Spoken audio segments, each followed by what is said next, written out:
This is Chris Hargraves, and welcome to another Tips for Lawyers podcast, episode 16. Today, we're going to have a talk about how worthless you are, which I thought was a pretty encouraging topic. But before I do, just a couple of housekeeping matters. The first is you would have potentially noticed that the Tips for Lawyers site has actually changed. If you are a visitor to the site, if you go to www.tipsforlawyers.com, then you'll have seen over the last little while that I've actually completely rejigged the site. And as part of that, the podcast show notes and the links to some of the things I might mention through the podcast have actually changed location. So for previous podcasts as well as for this one going forward, rather than being tipsforlawyers.com/episode whatever, they can now be found at tipsforlawyers.com/podcast/ in this case 16. So today's show notes will be tipsforlawyers.com/podcast/16, and the rest of them follow a similar pattern, 15, 14, 13, etc. So if you do want to get the show notes or have a look at the links, you can get to all of them either from the homepage or you can get to them from the individual show notes, which all follow that pattern. So today is episode 16. If you've clicked on it or downloaded it because you thought the title was interesting, hopefully I've come up with a good one, but basically I wanted to talk about the value that young lawyers provide. And in particular, I wanted to have a talk about three principal aspects, but really we're talking about value because I think a lot of young lawyers and perhaps a lot of graduate lawyers and law students coming into a firm don't quite appreciate the worth that they have to the firm. And so today I'm going to run through some aspects of how young lawyers can start to approach their worth from a few different perspectives. And the first one I want to have a talk about is attitude. Now, this is probably the most significant out of all of them, and it is a real transition, I think, that young lawyers need to make as they go through graduation. They come through their training program and they in fact become young lawyers and start to work up the ranks in the actual professional realm, and that is that you do have a worth to your firm. Now, as a law student, it's difficult to ascribe the worth because you weren't actually contributing to a greater whole. So as a law student, what were you doing? You were working essentially for yourself. I know you probably had group assignments or whatever, but by and large, you were working only for your own ultimate goal. You were working personally, you were generally doing most of the work yourself, but most importantly, you were doing it to achieve something for yourself. There wasn't a real sense of purpose other than the achievement of that self-goal for you. But as you'll probably have found as you've come into the law firm realm and you've started to work in the private sector or perhaps for government, that you are in fact now a part of a much larger puzzle. It generally involves a lot more people. It involves a lot more pulling to and fro, but more importantly, it involves contributing to goals that are not necessarily ones that have been set by you. And so it can be difficult to know as a young lawyer where you actually fit in to that overall bigger picture. And as a result, it's difficult also to establish how much you're actually worth. And it's difficult to understand your sense of worth when it comes to a law firm because you think ultimately that you don't have any. Certainly that's the experience of a lot of young lawyers. They think they are ultimately worthless. And that's not a great attitude to have. I mean, just the fact that you're at the bottom of the professional rung doesn't mean you have no worth. The reality is you do have a worth, and it's important to come at your legal practice with that attitude. Now, it's also important to be realistic about it. You do have a worth. You are playing an important and integral role normally in the production of legal services for clients. But you need to bring a realistic flavour to it as well. At the end of the day, you are not able to do some things. You are not fully knowledgeable in some areas. You are not contributing in some areas, but you are fulfilling a particular role in a particular firm. And I think if you come at it with the sense that many people talk about in terms of some of the, I guess, the positivity realm of psychology that I've spoken about before, but you might ask three different people, all of whom are bricklayers, what they're doing. And the first might say, I'm cutting bricks. And the second might say, I'm building a wall. And the third might say, I'm building a cathedral, or I'm building a commercial building, or I'm building something of great significance. And I think really that third one is the better attitude to have as a young lawyer, because whilst when you get to work you could be saying, I am shuffling paper, or you could be saying, I'm paginating a brief or doing an index. Try and think in terms of the bigger picture. What is the thing that you are actually contributing to? Who is the client? What are they trying to achieve? And how are you assisting them to achieve that? Because at the end of the day, your index to that brief may assist a barrister who may be arguing a case of considerable consequence to a particular person. Or maybe your paper shuffling or your research, say. Research is a common task for young lawyers. Maybe your research, which may not appear to have any great significance if you just think about it as research, but maybe your research is designed to keep someone out of jail. Maybe it's designed to have a contract settle that otherwise couldn't.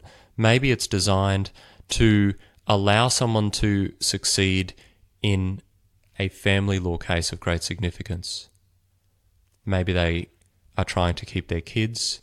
Maybe they're trying to be able to move house. Who knows? There are any number of realms, and I think to have a real sense of worth as a legal practitioner, even as a junior legal practitioner, the far better mindset is to not be thinking about just the immediate task, but think about the bigger picture. Think about the goal, think about the client, and how you are assisting them, because that's going to give you a far greater sense of worth in terms of your attitude. So if you can bring that attitude to your day-to-day work, I think you'll find it'll help you in any number of areas, not the least of which is your motivation. It'll help you keep your energy up because you will have a sense of purpose, and that sense of purpose will allow you to do things with greater positivity, greater meaning, and ultimately it will allow you probably to do them better as well, because you'll bring a real drive to the job if you can understand the bigger picture. Now, I appreciate you don't always know the bigger picture, but often you've got enough of it where you can have that proper sense of purpose. So that's my suggestion on the attitude you bring. If you want to avoid that sense of worthlessness, bring a proper attitude to your work. And that leads into as well the contribution aspect, and it's something that I think young lawyers have a difficulty doing, which is, what am I actually contributing? What is it I'm doing? You write a letter and it gets red pen all the way through it. You do some research and you got told you missed something. You draw a contract and you got told it was in the right order. So it can be difficult to really understand what you are contributing. And as a young lawyer, of course, you're contributing two things. The first is you're contributing by learning as a young lawyer. Your training, your learning, your failures, and the way you approach them and how you do it next time, they are all contributions to the overall firm. And I've spoken in previous podcasts, and I've certainly done enough articles about the way in which young lawyers should be adding value to the firm, and how that should be really what your focus is on in terms of career progression at least. But adding value to the firm and to your clients and to your firm's clients is where your focus should be. And that will allow you to have a sense of contribution as well, that you are part of a bigger team. So we remember what I said before, at law school, you're primarily working for your own goals and you're primarily working by yourself. Sure, you talk to other people, but by and large, the buck stops with you. But once you're in a firm, the buck doesn't stop with you necessarily. Maybe you've got people you can lean on. Maybe you're part of a team. Certainly, there will be other people around who will be part of the legal job that you are doing. Doesn't always mean they'll all be working on the same job, but they're working as part of the law firm enterprise. And so you are contributing at the end of the day to the functioning of a firm that is endeavouring to serve its clients well, to make a profit so it can pay its staff, so it can grow, so it can serve more clients well. And that is the sense of contribution that it will assist you to keep up, again, your motivation.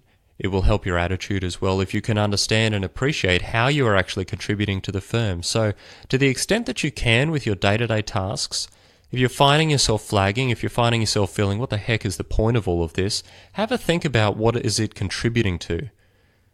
Because the glamour of the task is not necessarily connected with its importance in terms of contribution. And the best example I can think of is a larger firm that might have a mailroom. And maybe it's got someone, fairly young, not necessarily with any qualifications, and maybe their responsibility is to open the mail. And that might seem to them to be a worthless job. But picture this. What happens if they don't open the mail? Now you might say, well, someone else will do it, but maybe someone else isn't around to do it. So if that person simply stops doing what they're doing, or perhaps the people who are responsible for making deliveries in the afternoon just decide, oh, we're not going to do it. Imagine how much of a ripple effect that is going to have throughout the entire firm. So, allocating importance to a job based on its level of glamour is not necessarily the best way to get a sense of contribution. You get the sense of contribution, again, just like with the attitude, by looking at the bigger picture. Look at where your piece of the puzzle falls in the building of the cathedral, or in our case, where your piece of the puzzle falls in the service to a particular client.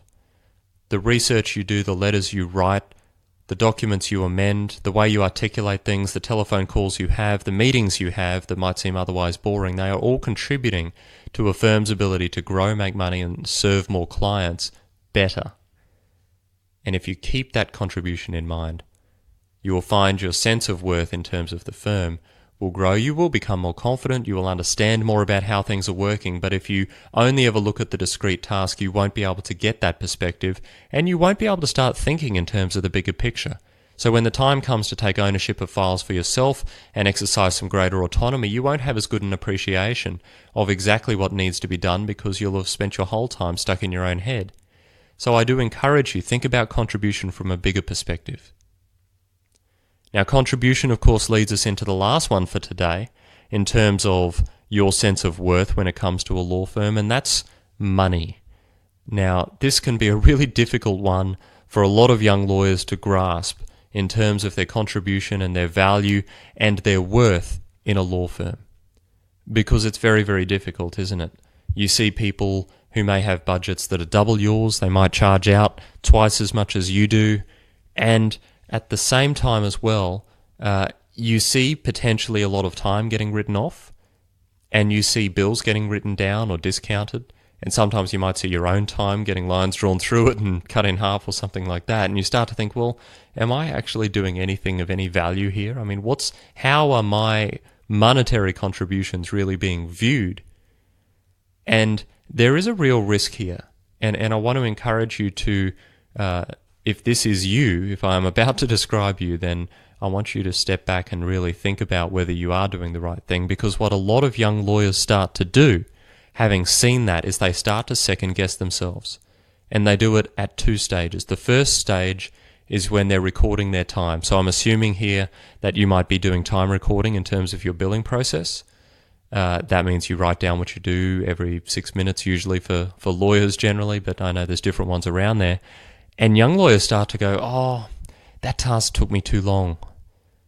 I better write less time down than I actually took. So it took me an hour and a half, but I should have taken an hour, so I'm going to write an hour down. And what I want to say to you, if that's you, is stop doing it. Because there's a number of really critical issues to understand every time you make that decision. The first is, it's not up to you. Unless it has been specifically said to you that you should be doing that kind of thing, as a junior lawyer, it is not up to you to record less time than what you spent. That is not your decision to make. You write down how long it took, and there's a number of reasons for that. The first is, the firm needs to know what you're doing.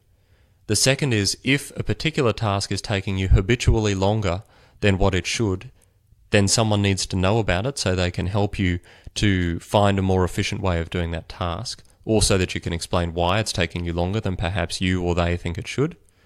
And the final reason is, and this is the one where a lot of lawyers don't appreciate it, is that it has been factored in when the matter was delegated to you in the first place. So the fact that I might be able to write a letter in half an hour, and it might take you an hour and a half, does not mean that you, if you've got 10 years less experience than me, are necessarily doing the job inefficiently. Because if you think about it, the fact that it might take you 3 times as long doesn't really matter if the charge out rate is appropriate. So to get from 0 to a settled advice, say, to a client on a particular issue, there might be any number of things that are involved to do that. I mean, we all know it's not just a matter of writing the letter. Generally, it's reading the material. Sometimes it's doing some research. Sometimes it's just considering the issues, drawing a little mind map, seeing how things work together, and then mapping out the advice and writing it in a structured and relevant and meaningful way for the client. Now, all of those tasks might not be tasks that are worth the client paying $500 for per hour. So if I'm going to charge them, say, for an hour of my time, and that's going to cost $500, but you might take 2 hours, but you're only $150 an hour, well, there you go. The client's just saved $200 to get to the stage of a final draft. Now, I'm going to go through it, and that might take me a little bit of time, but it won't take me anywhere near as much time as it would have to do it from scratch. So don't assume that you're doing something slowly. Maybe you are, but that's something that needs to be picked up in a different way. It shouldn't be picked up by you when you are recording your time. It's a trap I see a lot of young lawyers get into, and it flows through at the other end as well, because the firm looks at the figures. Don't think they don't. Every partner looks at the figures of their team. Whether you're in a big firm or a small firm, they know what's going on these days, because most time recording is done electronically, and if it's not, it's at least entered periodically enough that the partners can tell if you are being productive with your billable time or not. Chances are you've got a budget. And if you are constantly second-guessing yourself about how long things take, then you are doing your firm a disservice, but you're also creating a perception that you're not working that hard. Or, if the firm knows you're running it down, they're creating a perception that you're constantly concerned about your own efficiency. Now, that's not to say you shouldn't do things smart, and that's not the subject of this podcast, but you need to obviously choose a way of doing things that's as efficient as possible to come up with a quality product. But what it does mean is do that and then write down the time it took. That's it. Don't discount yourself. If it's taking longer than what you were permitted to spend on it in the delegation process, then you need to go back and talk to the person about it. Now, I appreciate some firms may have different rules. Maybe you're encouraged to write down. Maybe you're told, if you spend more time than that, only record that time. If that's you, then that's fine. But by and large, I don't think that's a good process for any firm to adopt, because they're not getting accurate figures about what people are doing and how long things are taking. Now, I said there were two. The second time this value issue comes up, where young lawyers don't appreciate the dollar value of their time, is at billing time. So many firms have a billing process where you, perhaps as the junior lawyer, if you have a carriage of a file, you will be going through the report and making some recommendations to your supervisor about what should be billed and perhaps what shouldn't be billed, or what should be written down to a lower figure or something like that. And of course, there's two ways to do that.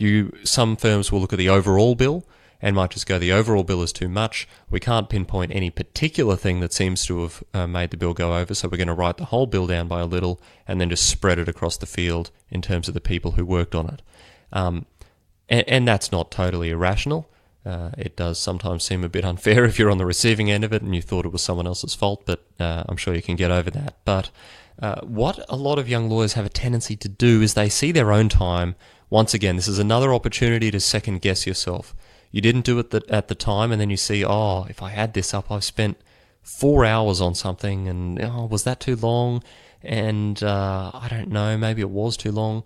And if you've got enough experience to make that decision, then it is a good time to review and actually make a rational decision. But if you are relatively junior, and by this I mean maybe 1 or 2 years out of post-admission, there's a reasonable chance you don't yet have the experience to know how long was too long.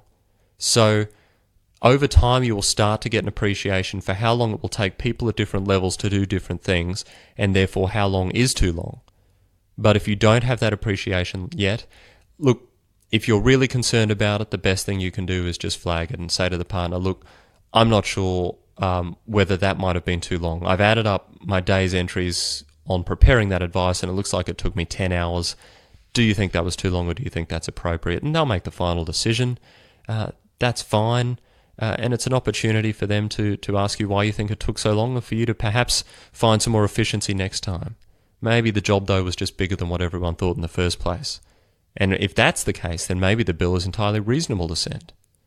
So don't second-guess yourself at writing your time down, but don't second-guess yourself either when it comes to billing time. Make rational decisions based on your level of experience, and also based on how much has been factored in already as the delegation process, because you are expected to take more time on things than a senior lawyer might. That's simply how it works. If it didn't work that way, everyone's charge-out rates would be the same, and everyone would be doing the same kind of work, and it would be silly, because that's not how the real world works. So I wanted to use those 3 examples: attitude, contribution, and dollars, as 3 ways in which you can start to develop a sense of what your worth is to a firm, and also start to get a real sense of how you're adding value, how you're contributing to the overall pieces of the puzzle, and how you are a genuine contributor to the firm's operations. And it's not just from a monetary sense, it's from a client service sense. Look at the bigger picture. Figure out what you're involved in. You might be involved in some amazing matters, and you might be an integral part of those matters. It might not be the glamorous part, but that doesn't make it any less important. So don't undervalue your contributions on any level. Don't overvalue them either. I'm not encouraging you to be egotistical or arrogant, but don't undervalue them. Appreciate what you are doing. Appreciate also what you're contributing to as a whole, the clients you have, their legal issues that you are assisting them with, and I think you'll find that overall you will get a far greater degree of satisfaction out of your day-to-day practice. That's all I had for today. This is Chris Hargraves from tipsforlawyers.com. You can find the show notes at tipsforlawyers.com/podcast/16, and I will see you next time.